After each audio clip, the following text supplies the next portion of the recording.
Serie A, quinta giornata di futsal.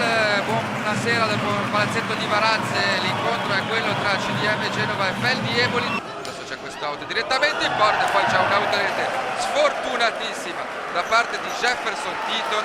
È in vantaggio il Feldi Eboli con uno schema, se così si può dire, su corner, una palla proprio veemente da parte di un avversario. Ora è davanti il Feldi Eboli che trova il gol del 2-0 con il numero 15 Poletto, che va in verticale per Tress alla cieca, ancora per Poletto, davanti a Pozzo e arriva il 3-0 quando mancano 5 minuti e 30.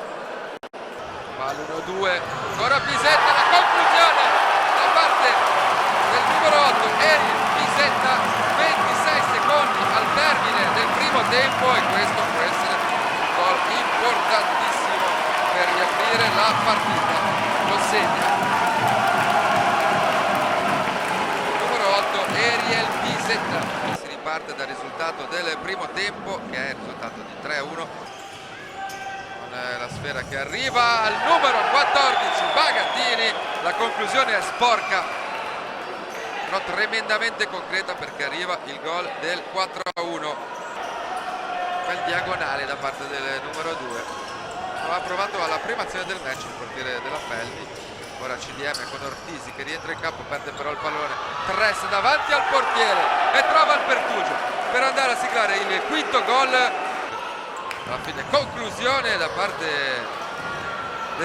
e poi c'è il gol, e c'è il gol direttamente di Lion De Freitas, che indica anche la telecamera. Abbiamo visto anche il gol del portiere, 6-1 per la Feldi Eboli.